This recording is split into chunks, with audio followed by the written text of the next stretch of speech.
O Flamengo consegue resultados, como você falou, o Flamengo é um time que pouco vazado, é um time que não perde por muitos gols, mas é um time que consegue deixar adversários vivos. Flamengo venceu. Importante a gente comemorar a vitória, né? Uma vitória que dá uma pequena vantagem para o segundo jogo. O Flamengo pode até empatar, que classifica para as quartas de final da competição, mas foi uma vitória magra, podemos dizer assim, né? Poderia ter sido melhor, né? E a gente volta naquela máxima de que o Flamengo cai o rendimento no segundo tempo. Ontem, pela primeira vez, assim, o Felipe admitiu isso na coletiva, né? O Felipe valorizou a vitória por 1-0, mas admitiu a queda de rendimento e condicionou muito a erros individuais, né? E eu achei também muitos erros que os jogadores cometeram. Além da queda do segundo tempo, achei que as alterações não surtiram muito efeito, né? Com as entradas ali do Cebolinha, do Pedro, do Everton Araújo, enfim. Mas é um problema que o Flamengo precisa resolver já para os próximos jogos, né? Porque uma coisa é a gente comemorar a vitória e outra coisa é a gente fazer um alerta. Porque não é de hoje que o Flamengo cai o seu rendimento no segundo tempo. Eu acho até que o melhor segundo tempo que o Flamengo fez foi contra o Red Bull Bragantino.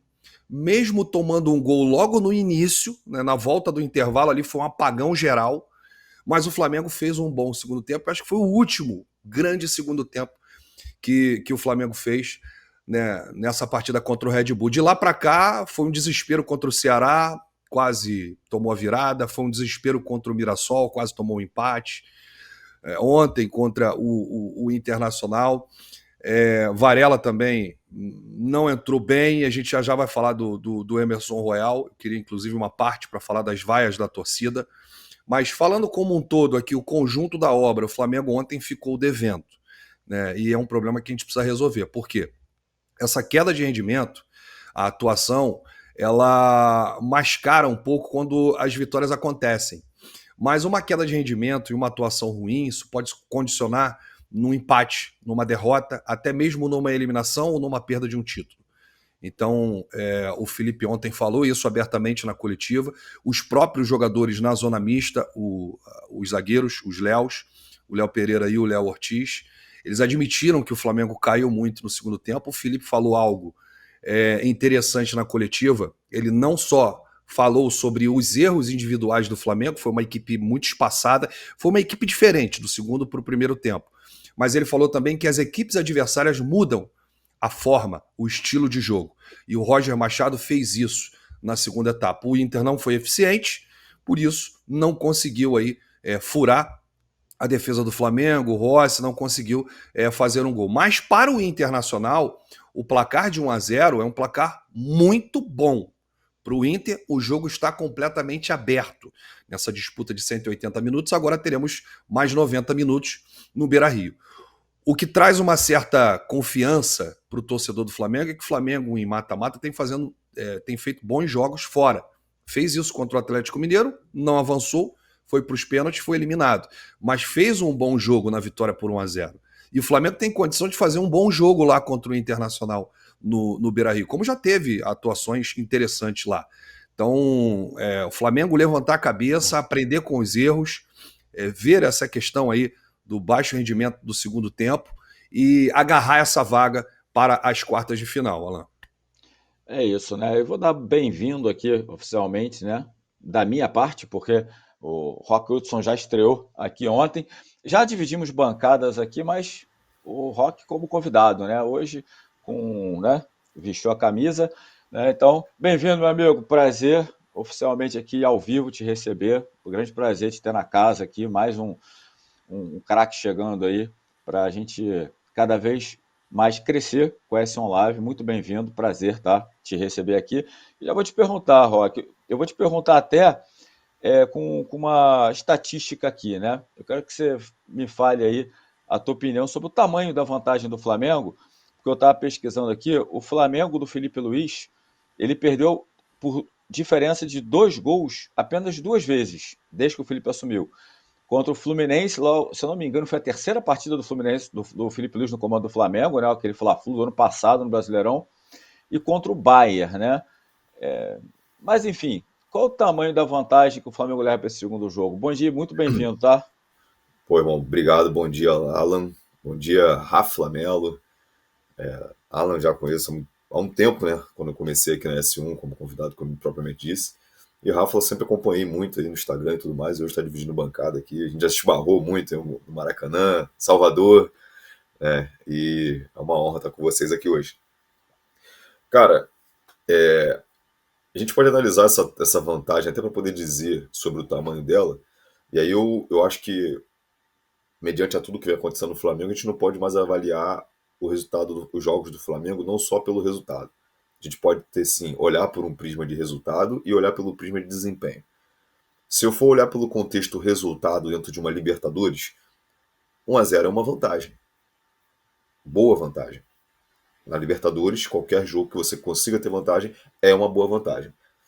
No desempenho, gera tranquilidade para essa vantagem? Não. Não gera. Eu acho que hoje a gente está vivendo um momento de Flamengo que o Flamengo consegue resultados, como você falou, o Flamengo é um time que pouco vazado, é um time que não perde por muitos gols, mas é um time que consegue deixar adversários vivos.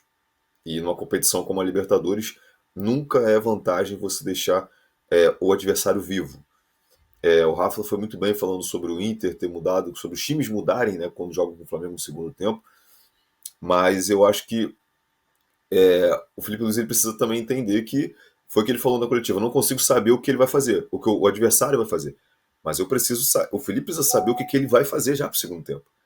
Né? Então, acho que o sistema de jogo do Flamengo, ele não é um sistema ruim quando você tem ali um primeiro tempo bom. Isso já está comprovado que o Flamengo faz bons primeiros tempos com esse sistema de jogo, só que você não pode manter esse sistema de jogo para o segundo tempo com outras peças. Né? Eu acho que o que tá comprometendo o Flamengo é não ter uma variação para o segundo tempo para as peças que substituem as que iniciam. Sabe? Então, respondendo sobre o tamanho da vantagem, a vantagem no fator resultado, se eu for fazer uma análise resultadista, é uma vantagem boa para um campeonato difícil como a Libertadores. Agora, se eu trouxer para o âmbito de desempenho, é uma vantagem preocupante. Porque o desempenho do Flamengo, em determinado momento do jogo, ele não nos deixa confiantes que o Flamengo irá matar esse jogo, por mais que esteja no Beira-Rio. Eu acho o time do Inter limitadíssimo. Limitadíssimo. E eu vejo vou colocar aqui uma suposta melhora do Inter no jogo contra o Flamengo, muito mais por um demérito do Flamengo do que propriamente por um mérito do Inter. Acho que é um demérito do Flamengo que já é algo constatado, é um fato, que o Flamengo cai no segundo tempo. Então, assim, se já é algo que já é notório, todo mundo já sabe, então eu preciso melhorar isso. Então acho que está muito mais no fato do Flamengo ter que melhorar, do Felipe Luiz ter que criar artimanhas e criar formas de melhorar esse segundo tempo do Flamengo do que propriamente mérito do adversário. O Flamengo poderia ter matado o jogo no primeiro tempo. O Flamengo poderia ter entrado com uma atitude melhor no segundo. E aí, Rafa e Alan, e todo mundo do chat, repito, quando eu digo do demérito, passa muito mais pelo Flamengo ter se conformado com o resultado. Era notório. Eu estava no Maracanã ontem e inúmeras pessoas estavam do meu lado falando, parece que o Flamengo está conformado com o resultado. E o Inter tirou proveito da falta de vontade do Flamengo em ampliar o placar no segundo tempo. Então, eu acho que a vantagem, ok, olhando pelo lado resultadista, mas pelo lado de desempenho, o Flamengo precisa melhorar porque acaba se tornando uma vantagem perigosa. Chegou o maior clube de vantagens do YouTube. Clube de vantagens da S1 Live. Por apenas R$ 9,90 por mês, você entra pro nosso time e começa a concorrer toda a segunda-feira uma camisa oficial de sua escolha. E tem mais, toda semana rola o bolão da rodada e o vencedor leva R$500 no Pix. Isso mesmo, até R$2.000 por mês em prêmios só no bolão. E não para por aí. Os 10 primeiros colocados do bolão também ganham prêmios incríveis toda semana. São muitas vantagens. Assinantes do Clube de Vantagens não paga mais superchat nas lives. Você pode aparecer ao vivo nos nossos programas. É isso mesmo, você que é assinante também poderá enviar perguntas em vídeos pelo nosso app. conheça Rewards, o plano de recompensa do nosso Clube de Vantagens. Acumule pontos e conquiste muitos prêmios. Participando ativamente, indicando amigos e familiares. Prêmios e vantagens que só a S1 Live oferece. Um clube de verdade para torcedores apaixonados.